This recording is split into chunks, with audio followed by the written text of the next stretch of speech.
This agreement no longer limited the number of American military advisors to 30 people, as provided for in the Law of the Majlis of 1943. The agreement also gave the United States a monopoly on American officers occupying senior positions in the Iranian army and excluded the possibility of military personnel from other countries entering the Iranian army without the prior consent of the United States.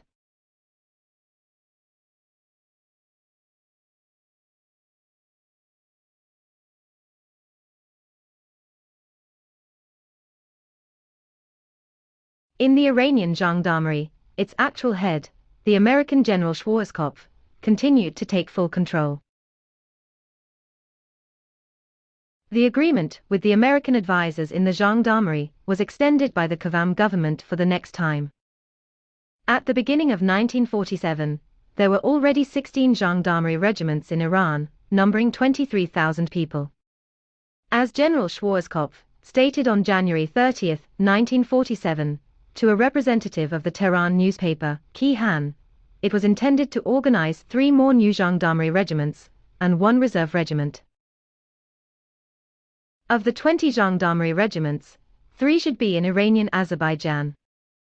Schwarzkopf and his assistants were creating a second army in Iran under the guise of the gendarmerie, which was to operate under American command and in the interests of American imperialism.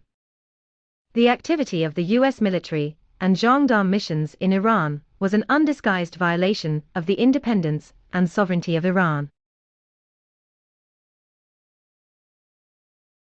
In May 1947, along with Admiral Cannoli, the head of the Middle East Department of the U.S. State Department, Clyden, arrived in Iran.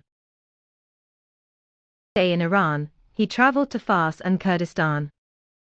In Fars, he was a guest of the Qashqai Khans. The American imperialists pay great attention to winning over the Khans of the Iranian tribes in order to use them in their own interests in the struggle against the democratic forces. It was for this purpose that the post of Special Attaché for Tribal Affairs was established at the American Embassy in Tehran.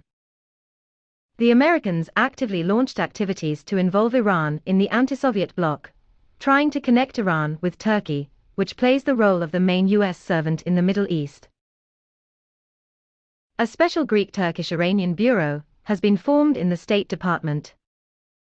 In October 1947, the American ambassador to Iran, Allen, traveled to Turkey, where he negotiated an alliance treaty between Turkey and Iran with a guarantee and mediation from the United States, as well as the revival of the Sardabad Pact, through which the Americans want to erect a barrier around Soviet Union. Iranian reactionary circles openly declared their plans to join the anti-Soviet front created by American diplomacy. As early as August 14, 1947, the Iranian semi-official newspaper Etelat wrote, "Although Iran has not yet joined the anti-Soviet front, like Turkey, Iran, Turkey and Iraq, due to their proximity to the Soviet borders, are in the same row." With the signing of the Friendship Treaty between Turkey and Iraq, the Arab League members and the countries that signed the Sardabad Pact found themselves in the same position. Subsequently, the Americans continued their attempts to revive the Sardabad Pact. In mid-1948, the new American ambassador to Iran, Wiley, also came to Ankara to negotiate the revival of the Sardabad Pact. At the same time, the American imperialists planned the revival of the Sardabad Pact and the creation of a Middle East anti-Soviet bloc at the expense of Iran, which they treat as a bargaining chip. In order to find a way of reconciliation between Turkey and Syria in the Alexandretta dispute and to eliminate the most important disagreement between Turkey and the Arab League, it was planned to provide Turkey with the western part of Iranian Azerbaijan instead of Alexandretta.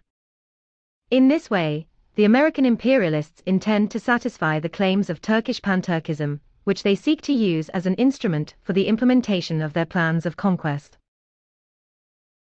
For the same purpose, American representatives are encouraging the pan-Iranian chauvinist aspirations of reactionary Iranian circles directed against the Soviet Transcaucasus and Central Asia. The American representatives in Iran tried, in every possible way, to undermine Soviet-Iranian relations. They especially tried to disrupt the Soviet-Iranian Agreement of April 4, 1946, on the creation of a mixed Soviet-Iranian society for the exploration and exploitation of oil in northern Iran.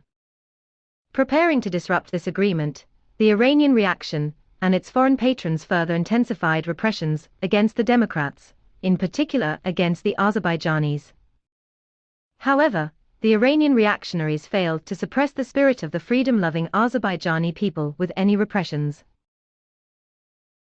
Their slanderous propaganda against the Azerbaijani Democrats proved powerless to drown out the sympathies and aspirations of the Azerbaijani people for a democratic regime, the benefits of which they enjoyed only for a year. Thus, United Press correspondent Miller reported from Jolfa in October 1947 that even the most superficial observers confirm that the democratic regime met with a favorable attitude from the Azerbaijanis. The correspondent acknowledged that under a democratic regime, more reforms were carried out in 1 year than the Iranian government has ever carried out. Several of the city's intelligentsia, Miller wrote, said they were compelled to admire the performance of the government, Azerbaijani Democrats. One of them pointed out that they built a new city hall, opened a university. Their rule was just and progressive. These statements show how strong the sympathies of Azerbaijanis for democracy are. What a deep impression the short period of the democratic regime left among them, and how great the hatred of the people for the Iranian reaction and its foreign patrons. The excesses and extortion of the reactionary Iranian officials, who returned to Azerbaijan after the suppression of the democratic movement there, further increased the feeling of hatred of the Azerbaijani people towards the reaction. In September 1947, an advisor to the Iranian Gendarmerie, American General Schwarzkopf, made a trip to Azerbaijan. The day after his departure from Tabriz, Azerbaijan began mass arrests and deportations of Azerbaijanis suspected of sympathizing with the Democrats. By the end of 1947, about 20,000 people had already been arrested. Together with their families, they were sent to concentration camps guarded by soldiers south of the city of Khoramabad. On September 29, 1947, the Mardom newspaper reported that by that time about 17,000 people had been sent to these camps. The newspaper wrote that in the camps, Azerbaijanis are treated like animals, subjecting them to all sorts of abuse and insults. The fight against the members of the democratic movement in Tehran and other regions of Iran intensified. The prosecutor demanded the death penalty for the arrested secretary of the Central Council of Iranian Trade Unions and member of the Executive Committee of the World Federation of Trade Unions (RUS). US officials in Iran openly incited Qavam and Iranian reactionaries to violate the Soviet-Iranian Agreement of April 4, 1946, which could interfere with the implementation of American plans to enslave Iran.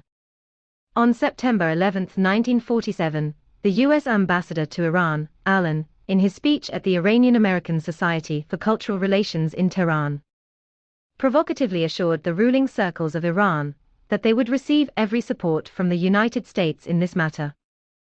Fulfilling the instructions of the American masters, Qavam, in his report to the Majlis on October 22, 1947, opposed the approval by himself of the signed Soviet-Iranian Agreement of April 4, 1946. In order to please the American and British oil monopolies, on October 22, void the Soviet-Iranian Agreement on the creation of a mixed Soviet-Iranian society for the exploration and exploitation of northern Iranian oil. The plans of the American imperialists with regard to Iran boil down to the economic and political enslavement of this country, to its transformation into an American protectorate, into a springboard for the military adventures of warmongers. The agents of U.S. imperialism, the so-called advisors, formerly in the service of the Iranian government, made no secret of them. In particular, the former financial and economic advisor to the Iranian government, Millspaugh, openly states them in his book Americans in Persia, published in 1946 in Washington.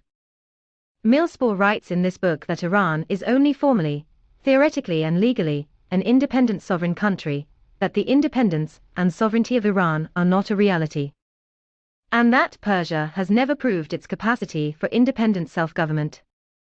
Millspaugh argues that Iran cannot be left to its own devices and therefore foreign control must be established over it for a period of 25 to 50 years, which he cynically calls aid to Iran. All power in the control body, in his opinion, should be concentrated in the hands of the American director, who will head this body. Millspaugh insists that the Iran Control Treaty should include the principle of equality of economic opportunity, in other words, that American capital should have free access to Iran. On the oil issue, he proposes that oil exploitation in Iran in the future be transferred to international companies. Millspaugh writes that the Americans are seeking an oil concession in Iran, airports, contracts for irrigation work, and an agreement to manage Iranian railways. Millspaugh proposes further to pursue a policy of decentralization of Iran, to give the tribes the opportunity to continue their old way of life, enjoy self-government, and have their own armed detachments. He demands the abolition of universal conscription and the army in general. The functions of the army should be performed by the gendarmerie, placed completely under American control. The basis of Iran's economy, according to Millspaugh, should be agriculture. Industrial independence for Persia is an unreasonable policy and too expensive a sacrifice to nationalism. 1. So the state-owned factories should be sold, and the mines should be transferred to Iranian companies. About reforms in the field of agriculture and agrarian relations, where medieval survivals dominate, Millspaugh does not say a word. The Millspaugh program is a program for the elimination of Iran's national and political sovereignty. Iranian nationalism. By nationalism, Millspaugh means the desire for national independence. Millspaugh declares a disease, not a sign of health and growth. He is, in his words, a reactionary and disfiguring factor, and not a factor of progress and freedom. 2. The U.S. policy in Iran shows that the U.S. imperialists are striving to establish a U.S. protectorate over Iran and turn that country into a de facto colony. They intend to preserve the backwardness and remnants of the Middle Ages in the country, preserve the possibility of using the tribes as an instrument of imperialist intrigues, prevent the industrial development of the country, leave intact the feudal serf survivals in agriculture, and turn Iran into a colonial agrarian appendage of raw materials to American imperialism.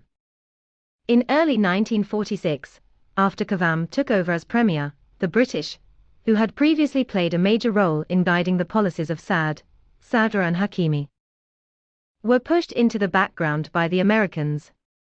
The British were in complete agreement with the Americans and Qavam in pursuing a policy of strangling the democratic movement. They also agreed with the turn of Qavam's foreign policy into an anti-Soviet direction, and contributed in every possible way to this. But the extreme activity of the American imperialists in Iran caused concern to their partners in the anti-democratic bloc. Back in 1945, through their Iranian protégés, the British contributed to the removal of Millspaugh from Iran. The anxiety of the British imperialists became particularly intensified after the US openly took a course towards the complete economic and political subjugation of Iran by American imperialism, threatening the British positions in that country as well. Anglophile Iranian newspapers, Iranian politicians closely associated with the British, and British officials in Iran openly opposed the Americans' insistence on imposing on Iran a $250 million loan from the International Bank for Reconstruction and Development, and a $25 million war loan. The concern of the British increased in connection with the manifested intention of Qavam and the Americans behind him to raise the issue of revising the concession of the Anglo-Iranian Oil Company. As the Tehran newspaper Iran Ma reported on December 8, 1947, Kavam had told the British ambassador a few months earlier that the concession of the Anglo-Iranian Oil Company should be reviewed. The American ambassador in Tehran recommended that the Iranian government begin preparations for revising the agreement on the Anglo-Iranian Oil Company. He announced the readiness of the United States to buy out the British share of the shares and advised to reconsider the company's concession under the guise of creating a new American-Iranian or Anglo-American Iranian Oil Company. This was already a threat to the main British position in Iran.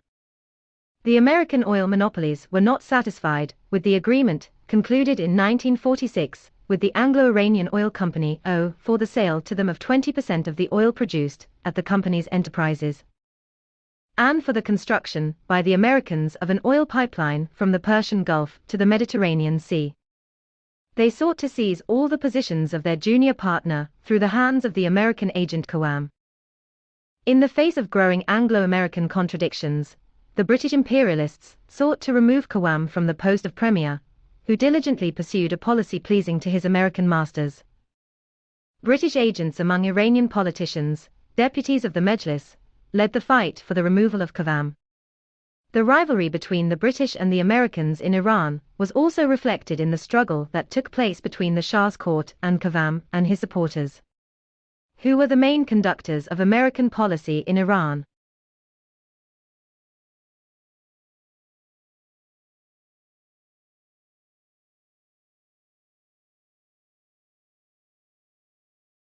There were no disagreements between the Shah's court and Kavam on the issue of their attitude to the Soviet-Iranian agreement of April 4, 1946, and on the issues of crushing the democratic movement. But the Shah's court was always distrustful of Kavam, known for his power-hungry aspirations, suspecting him of intent to seize full power in the country. The Shah's suspicions were especially heightened since the talks began among Kavam's supporters in the spring of 1946 about declaring Iran a republic, and Kavam its president. After the Shah's court and Kavam jointly suppressed the democratic movement in Azerbaijan and other provinces of Iran, the contradictions between them began to show up more clearly. These contradictions became especially clear during the elections to the 15th Majlis. Things came in some areas to open clashes between supporters of the Shah's court and supporters of Kavam and his Democratic Party. After the defeat of the democratic movement in Azerbaijan, the Shah did not approve the appointment of Kavam's candidate Sodeki to the post of Governor-General of Azerbaijan, and insisted on the appointment of his own candidate, Ali Mansur, to this post. The latter, acting on the instructions of the Shah's court, did not allow the formation of the Kavam Democratic Party in Azerbaijan. The struggle between Kavam and the Shah's court was also reflected in the Iranian press. Until the annulment of the Soviet-Iranian Agreement of April 4, 1946, the Shah's court took a wait-and-see attitude, not making active attempts to remove Kavam from the post of prime minister. The court sought to ensure that the abolition of this agreement was carried out by Kavam, and that the responsibility for this lay primarily on him. As soon as the Majlis and the government declared the Soviet-Iranian agreement invalid, circles connected with the Shah's court, supported by British imperialism, launched an open attack against Kavam, demanding his resignation. At the direction of the Shah's court, many deputies of the Majlis and newspapers opposed Kavam. At the end of November 1947, the chairman of the Mejlis, Hekmat, announced that he was nominating his candidacy for the post of prime minister. In early December, Kavam no longer had a majority in the Majlis. A note from the Soviet government dated November 20, 1947, in which a strong protest was expressed against the hostile actions of the Iranian government, which were incompatible with normal relations between the USSR and Iran, exposed Kavam as a reactionary politician acting on American orders.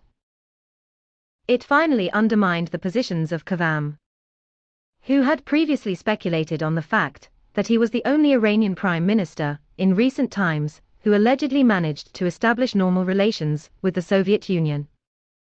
Despite the anti-Soviet slander of the reactionaries and the policy of reactionary Iranian circles hostile to the USSR, Broad sections of the Iranian public listened to the voice of the Soviet Union with great attention and respect. After the Soviet note, Kazem lost any support from the public, which became convinced that Kazem was a political adventurer who had sold out to the Americans. Even in Kazemov's Democratic Party there was a split. A large group of prominent members of this party, headed by the chairman of the Mejlis, Hekmat, openly opposed Kazem.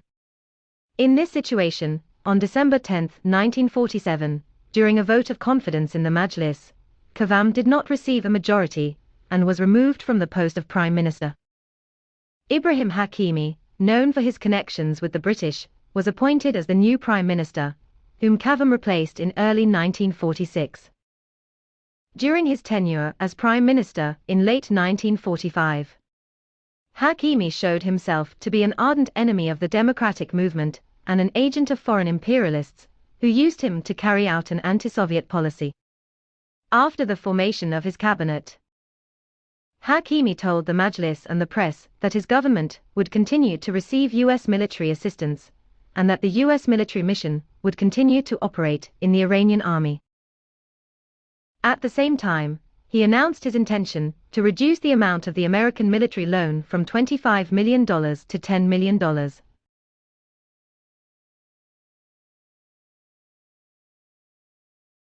On the issue of a $250 million loan from the International Bank for Reconstruction and Development, Hakimi stated that the Iranian government does not need this loan to carry out the reconstruction plan and to create an Iranian oil society, because, he said, we annually receive from Anglo-Iranian Oil Company £20 million. If additional capital is needed later, Iran can get a loan. In fact, the Iranian government received a much smaller amount from the Anglo-Iranian Oil Company in the form of profit royalties. In essence, this statement by Hakimi was propaganda in favor of the British. Hakimi passed over in silence the question of revising the concession agreement of the Anglo-Iranian Oil Company and restoring Iranian sovereignty in the Bahrain Islands. The British sought to remove these issues from the agenda. It was in connection with this that Anthony Eden, a prominent representative of British imperialist circles, arrived in Iran at the end of December 1947. As the Tehran press noted, Eden came to Iran to achieve a weakening of American influence and to coordinate the actions of British agents in the ruling circles of Iran. However, Hakimi's statement that the Iranian government did not need a loan from the International Bank for Reconstruction did not reflect his true intentions. In fact, the Hakimi government has not abandoned the idea of obtaining this loan. In May 1948, the Hakimi government introduced a bill to the Majlis on the so-called 7-year plan, in which American advisors played a leading role. This plan was discussed and approved by the Planning Commission of the Majlis.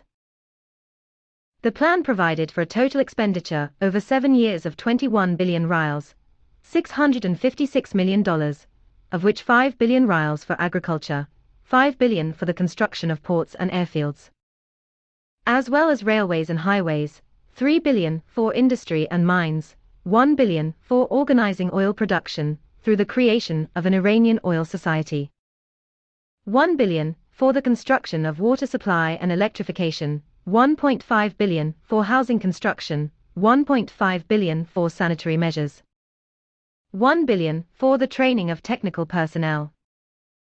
Thus, the most significant appropriations were provided for the construction of military strategic facilities, ports, airfields, railways, and for agriculture.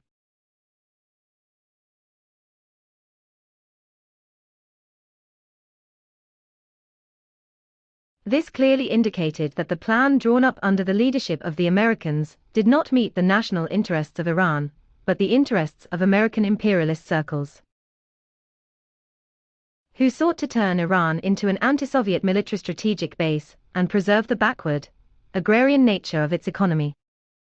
The bill presented by Hakimi provided the following main sources of covering the costs of implementing the 7-year plan.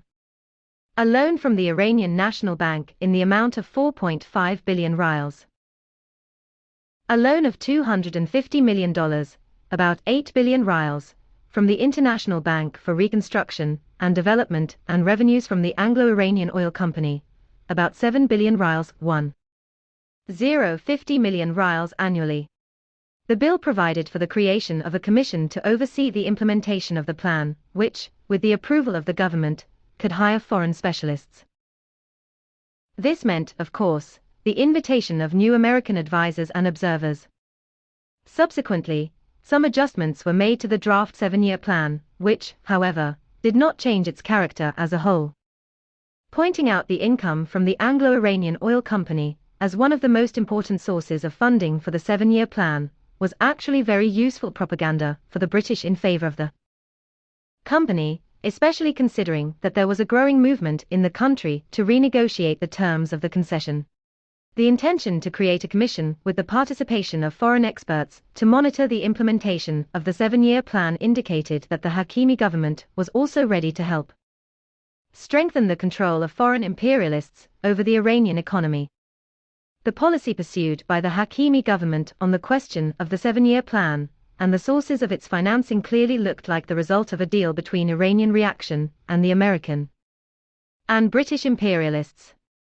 Hakimi's statement about reducing the amount of the U.S. military loan from $25 million to $10 million did not signify an intention to limit the flow of American weapons to Iran. On February 17, 1948, the Majlis, at the suggestion of the Hakimi government, approved a law on obtaining a loan of $10 million in the United States for the purchase of weapons, equipment and ammunition. But in reality, the Americans agreed with the Iranian rulers on the supply of weapons to Iran for an amount several times greater than the size of the loan approved by the Majlis. Even before the Majlis made a decision on a military loan, the Americans transferred a lot of weapons to Iran, including aerial bombs and equipment for 10 airfields. The Iranian military authorities emptied and repaired military warehouses, preparing to receive a large number of tanks, armored vehicles, as well as several hundred aircraft, of which, according to information circulating in Tehran informed circles, only a small part was to be handed over to the Iranians, while the rest was intended to be stored in disassembled up to special instructions. After the formation of the government, Hakimi not only did not decrease, but the activity of the American military mission increased even more. New American advisors continued to arrive in Iran. They actually occupied leading positions in the Iranian army, the air fleet, and other institutions. In Azerbaijan and other northern provinces of Iran, fortifications and airfields began to be built along the Soviet borders under the supervision and guidance of American officers. American officers systematically made inspection trips to the areas bordering the USSR. On January 31, 1948, on behalf of the Soviet government, the Soviet ambassador to Iran presented the Iranian government with a note regarding the Iranian-American military agreement of October 6, 1947, which stated that the activities of American military advisors, aimed at turning Iranian territory into a military strategic base of the United States, is incompatible with the terms of the Soviet-Iranian Treaty of February 26, 1921. In its response to the Soviet note, the Hakimi government tried to unfoundedly deny the numerous facts cited in the Soviet note that were in conflict with the Soviet-Iranian Treaty of 1921. The agreement of October 6, 1947, trampling on the national interests and sovereignty of Iran, provoked protests from broad circles of the Iranian public. At a press conference in Tehran in February 1948, Iranian journalists from various political persuasions protested against the Iranian-American military agreement and demanded its annulment and the removal of American military and gendarmerie advisors from Iran. Iranian newspapers pointed out that the terms of this agreement, which eliminates the national character of the Iranian army, are harder than the terms of the enslaving Anglo-Iranian Agreement of 1919. Among the advanced layers of the Iranian officers, this shameful agreement was also met with indignation and indignation. The reactionary circles in Iran tried to suppress these protests with mass repressions, threats, arrests, and similar methods. In April 1948, in Tehran, the head of the police published Article 49 of the press law, which forbids speaking in the press against the Muslim religion, the monarchy, official statesmen, and tranquility. The Interior Ministry, together with American advisors, has developed a detailed plan to suppress any democratic movement in the country, especially in the northern regions of Iran. Lists were compiled of several thousand participants in the democratic movement who were subject to arrest or exile. In Tehran, Isfahan, Gilan, Mazandaran, and other cities and regions, mass arrests were made in early 1948. In early April 1948, more than 500 people were arrested in Tehran in one day.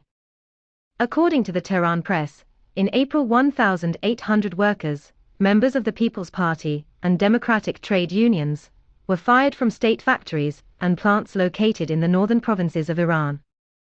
The railroad also fired 500 workers and employees. In May 1948, martial law was introduced in Babel, Sari, Zirab, and Gorgan.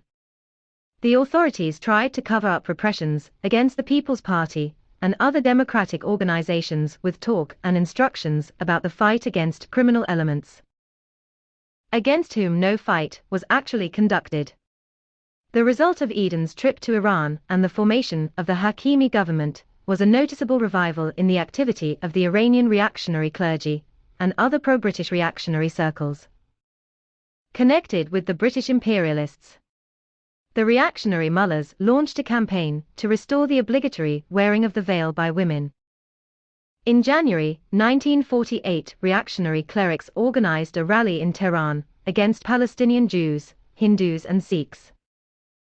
In a number of Iranian cities in Rizaya, Marat, Mekhabad, Mianduab, Jurud, Sharad, and others, clashes between Minads were provoked by adherents of the Baha'i sect and devout Muslims, Shiites.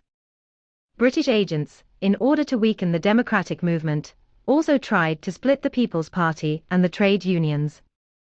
However, these attempts ended in failure. In January 1948, British agents succeeded in instigating a split from the People's Party of Khalil Maleki's group. But only an insignificant handful of traitors went for Maleki. The failure of this provocation was so obvious that after 19 days this traitorous group was forced to announce its own dissolution. The plans of the agents of the imperialists and the reaction to split and disintegrate the workers and democratic movement of Iran through the organization of so-called circles, which were provocatively called Marxist, also failed. The attempts of the Iranian reactionaries and foreign imperialists to split the trade unions with the help of provocateurs were also unsuccessful. All these provocations failed to undermine and disintegrate the democratic forces of Iran. On April 23 to 26, 1948, the Second Congress of the People's Party of Iran was held in Tehran. The Congress unanimously branded Khalil Maleki's splitting attempt as a traitorous and treacherous act, inspired by the agents of imperialism and reaction. In the decision adopted by the Second Congress of the People's Party on the Krugists, the latter were characterized as a gang of provocateurs and traitors to the working class, created at the direction of the imperialists, with the aim of deceiving the workers and introducing disintegration into the labor movement. The Congress discussed and adopted decisions on the work of the party between the First and Second Congresses, on organizational issues, on party education, propaganda, and the organ of the party, on work in trade unions, on the peasant movement, on the work of the youth organization and the Democratic Women's Organization of Iran. At the Congress, a new composition of the Central Committee of the party was elected. Radmanesh was elected General Secretary of the Central Committee. The Congress approved the newspaper, Mardom, as the central organ of the party. Massive repressions against participants in the democratic movement and the organization of various provocations could not strengthen the position of the Hakimi government. The persecution of the Democrats caused even stronger discontent among the broad masses of the people.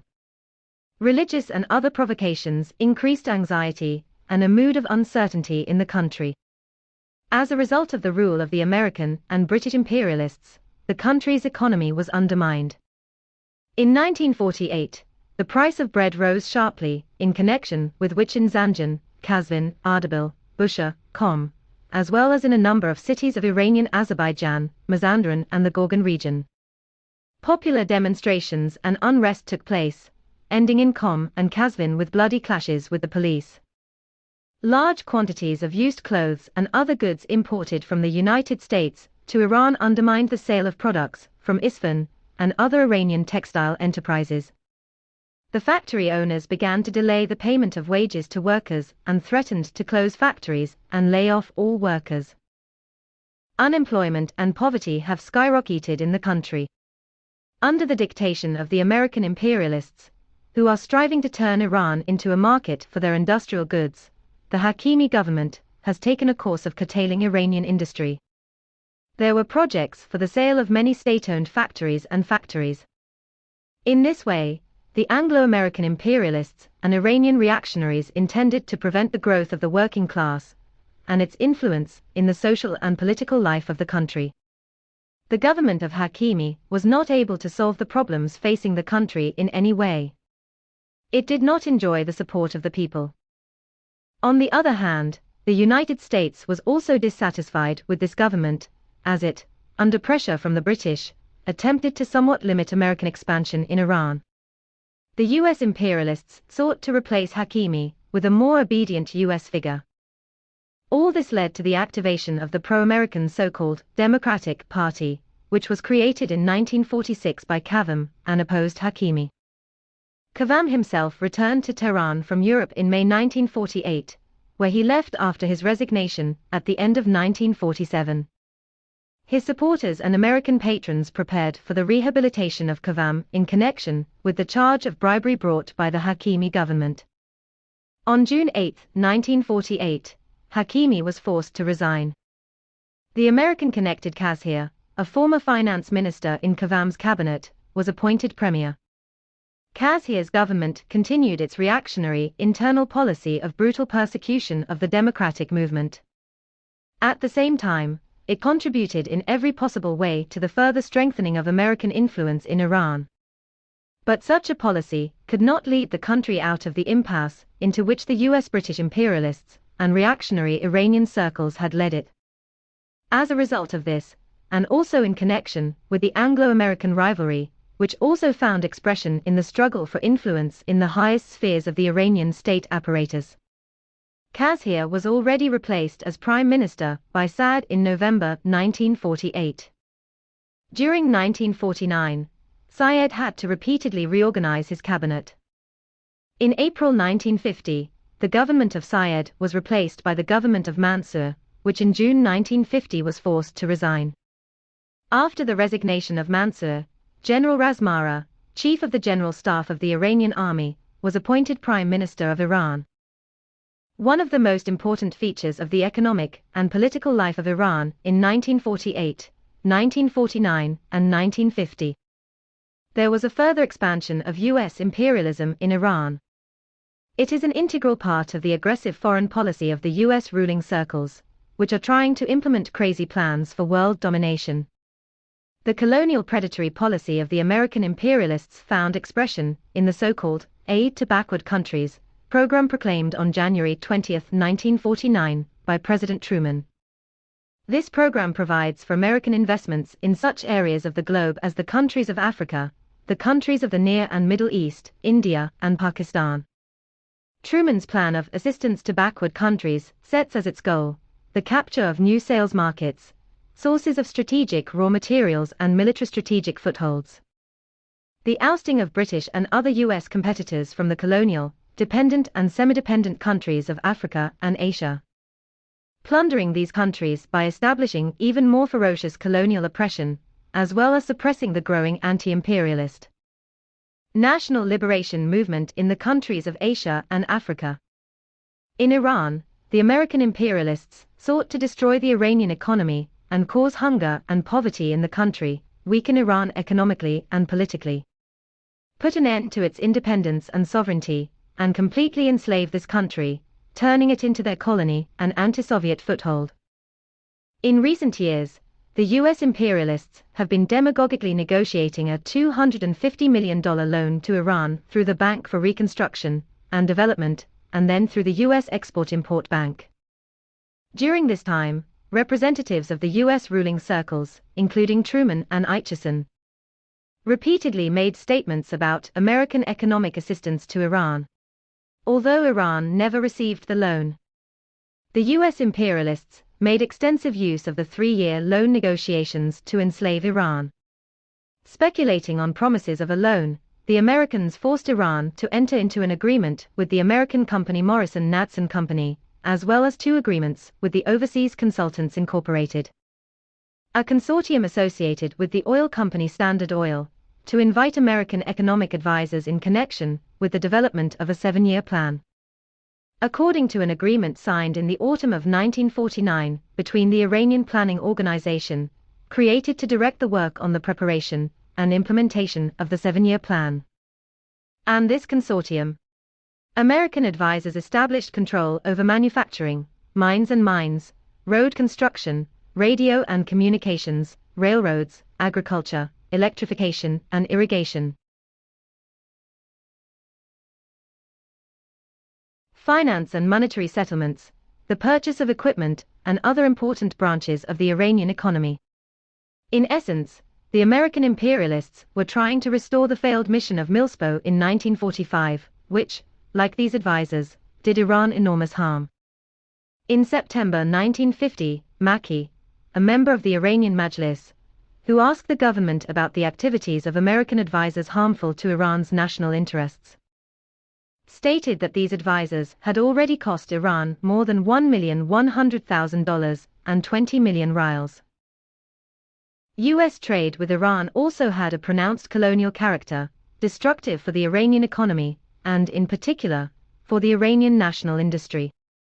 In 1948, the import from the USA to Iran amounted to 1,058 million rials, while the export from Iran to the USA was only 352 million. 122 million rials. Thus, during this time, American imports to Iran were almost 20 times higher than American exports from Iran.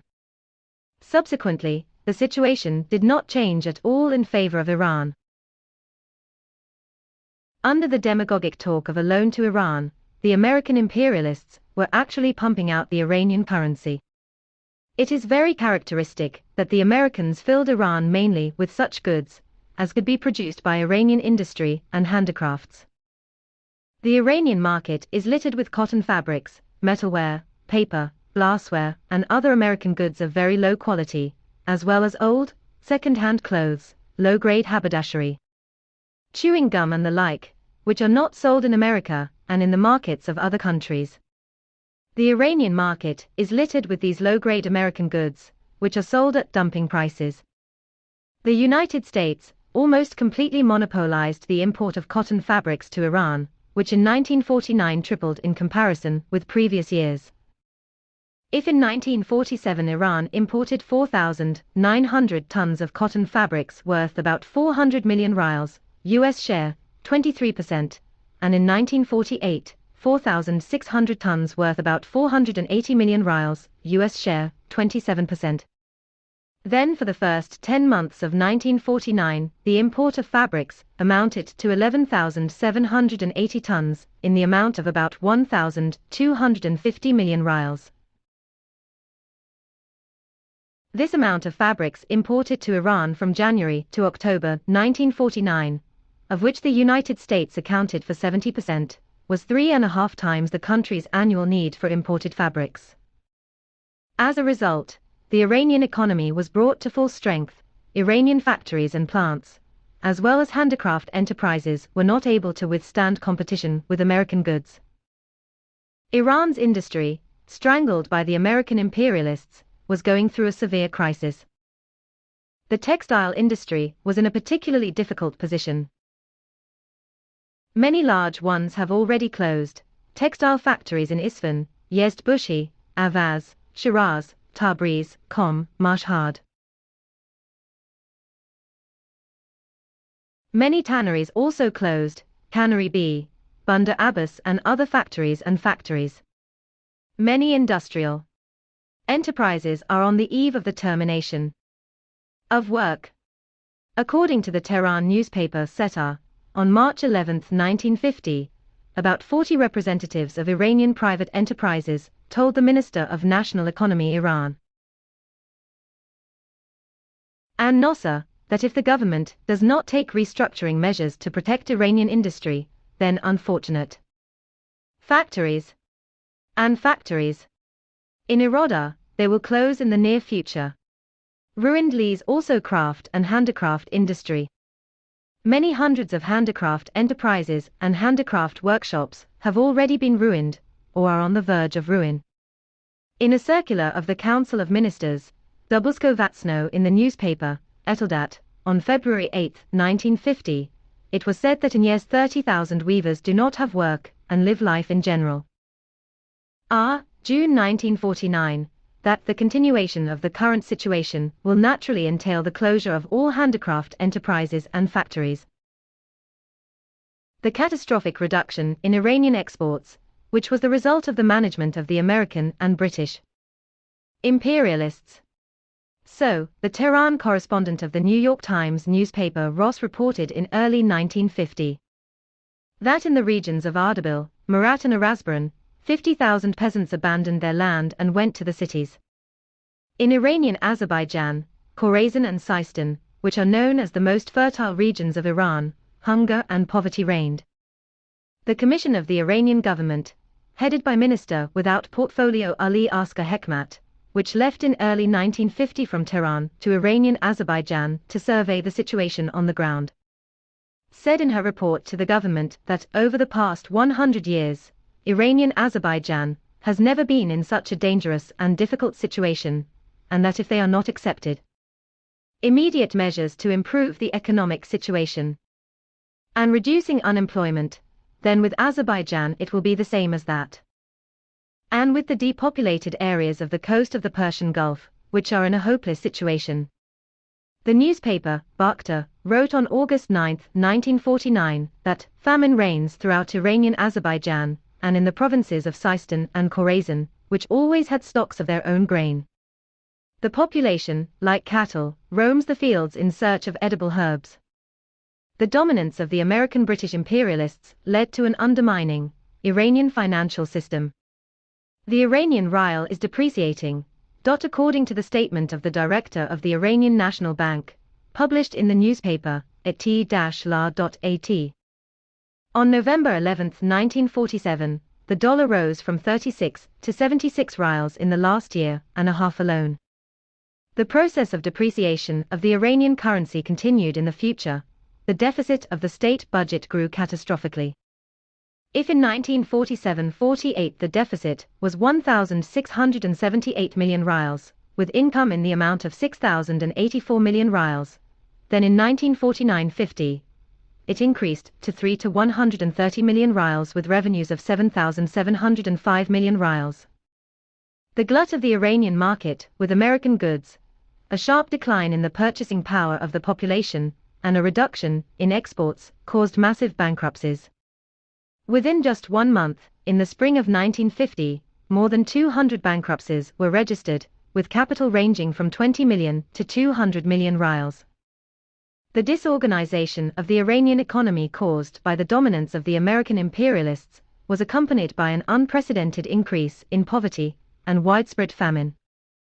As a result of the suffocation of the national Iranian industry and the closure of many factories, plants and handicraft enterprises, as well as the collapse of agriculture, unemployment has reached unprecedented proportions. In Tehran in the middle of 1950, there were over 100,000 unemployed. In Isfahan, several tens of thousands of workers and craftsmen also lost their jobs. The Tehran newspaper, Artesh, reported in April 1950 that in Iranian Azerbaijan the number of unemployed and impoverished peasants, without shelter and food was in the hundreds of thousands. Iranian Prime Minister Razmara, in a statement to a United Press correspondent in September 1950, reported that the total number of unemployed in Iran was 500,000. In enterprises where workers had not yet been laid off, wages were cut sharply and were not paid for many months. Many tens of thousands of artisans are ruined, have lost their jobs and are doomed to starvation and poverty. Unemployed, impoverished, hungry and homeless people crowd Tehran and other cities. The Americans exacerbated the famine with their speculative machinations. In February 1949, the Sofia newspaper Novini reported that the Americans, using their privileged position in Iran, were buying up grain and transporting it on American trucks to Iraq, where they sold it at speculative prices. Were transferred to Iraq through Kasashirin, Mehran and the port of Abadan tons of wheat at the same time, as the Iranian press reported. Under the guise of help, the Americans and the British were selling their rotten grain products to Iran. The Najat magazine, for example, reported in January 1950 that in Khuzestan, 20,000 tons of rotten wheat purchased by Iran from the USA and England were thrown into the Karen River, so that the rotten smell would not disturb the hungry people living on the banks of the Karen. Driven to despair, hungry, impoverished people committed suicide. It was not uncommon for mothers to kill their children and then commit suicide. In 1949 alone, about 500 suicides were registered. Due to mass poverty, overcrowding of the overwhelming majority of the population, as well as due to the extremely unsanitary condition of cities and the lack of purified drinking water. Epidemics of typhus, smallpox, and other infectious diseases raged in the cities. In the winter of 1949-50, a severe typhoid epidemic raged in Tehran, from which, according to the Tehran newspapers, many people died. The newspaper Faryad Meliat wrote in June 1950 that in the last year, about 70,000 people had died from smallpox alone in Iran. The collapse of the Iranian economy and the catastrophic growth of unemployment and poverty were also recognized by the leaders of the Iranian government. At the end of June 1950, Iranian Prime Minister Razmara, in his speech on the radio, stated that the country's economic situation is deteriorating more and more every day, and poverty is increasing. And on July 26, 1950, speaking at a meeting with the participation of the Minister of Labor, educators, merchants and clerics, he admitted that the streets and squares of the cities of Iran are filled with beggars, vagabonds and the unemployed. These were the results of American economic aid to Iran. Simultaneously with the collapse of the Iranian economy and finances, the American imperialists, violating the sovereignty of Iran and trampling on its independence, took all possible measures to turn Iran into an anti-Soviet, anti-democratic springboard. American military advisors and experts have controlled the Iranian army, gendarmerie and police for a number of years. By May 1950, there were already about 80 American military advisors in the Iranian army, headed by General Evans. Every branch of the military, infantry, tank units, air units, communications, commissary service, every major military unit, as well as military schools, had American officers assigned to them to supervise and direct their activities, and to train the Iranians in handling American weapons. In Tehran and other garrisons, courses were set up to study the English language. In the officers' school, training was conducted according to American programs. Groups of Iranian officers were sent to study at American military schools in the US and Europe. In Turkey, Iran and Afghanistan, American advisors created unified armies with the same uniform, a single charter, and with the same type of weapon. The weapons and military equipment arriving from the United States to Iran were placed by the Americans at certain bases, and only a small amount was transferred to the Iranian army for development. Applications for the weapons of Iran drawn up by American military advisors many times exceeded Iran's needs, and were designed to increase the Iranian army by 4 times. Over 20 large airfields, naval bases in Sharpa, Bushehr and Bandar Abbas, and strategic roads were being built under American supervision in the country. Expenditures on this construction, carried out according to plans in the interests of the American imperialists, as well as expenditures on equipping the army, gendarmerie and police with American weapons, on the maintenance of American advisors, and on other military purposes, absorbed more than 3/4 of all budget expenditures. It is these expenditures were the main cause of the catastrophically increased budget deficit. American officers, military attachés, and other intelligence officers systematically traveled to the northern regions of the country to survey the Iranian-Soviet border. They made topographic surveys here, examined the condition of roads and bridges, inspected the ports and coastal islands of the Caspian Sea, inspected the units of the Iranian army located on the border. One carried out subversive work among the tribes, etc. in the spring of 1950. To inspect and verify the activities of American advisors in reorganizing and modernizing the Iranian army and turning Iran into a springboard for an aggressive war against the USSR, General Collins, Chief of Staff of the American Army, came to Iran. In addition to the military treaties and agreements previously imposed on Iraq, on May 23, 1950, a new military treaty between the United States and the Iranian government, threatening dangerous consequences for the country, was signed in Washington. This agreement provided for doubling the American military mission in Tehran, which enjoyed the monopoly right to manage the Iranian-Army, to militarize the country, and also to use the resources of Iran for U.S. military purposes. The treaty also provided for new deliveries of American weapons and ammunition. The American military has taken the Iranian army to such an extent that it has, to a large extent, already lost its national character. This might not cause indignation and resentment in the Iranian army and especially among young officers. Boyards that young Iranian officers and soldiers will turn American weapons against the Americans themselves, military mission first to establish their own, even over control. Lower positions in the military. Under the pretext of the unpreparedness of the Iranian officers in command of the Iranian military units were replaced by Americans. But in spite of all these measures, the U.S. military command is not convinced that it will be able to use the Iranian army as an effective force to carry out the aggressive plans of CIA. All the while, the American imperialists have hesitated to the armament plan. Iranian nomadic tribes and the use of gangs of armed nomads under the command of the reactionary Hamvi for military operations in the highlands and for the fight against democratic organizations. With these plans, the implementation of which would have meant the weakening of Iran and undermining the authority of the central government, was also connected with the bill introduced in July 1950 and the 1st Majlis, Bill B, some administrative decentralization in the administration of the provinces, the political circles of Tehran. This project was characterized as autonomous governments in it to carry out American off goals. The American militarists, over the head of the government, hurriedly armed the southern and other Iranian tribes in secret order. Provocative activities were carried out among the tribes, aimed actually at weakening Iran and undermining its independence and sovereignty. Most notable in this respect was a trip to Iran in 1950 by U.S. Supreme Court Justice William Douglas under the guise of mountaineering.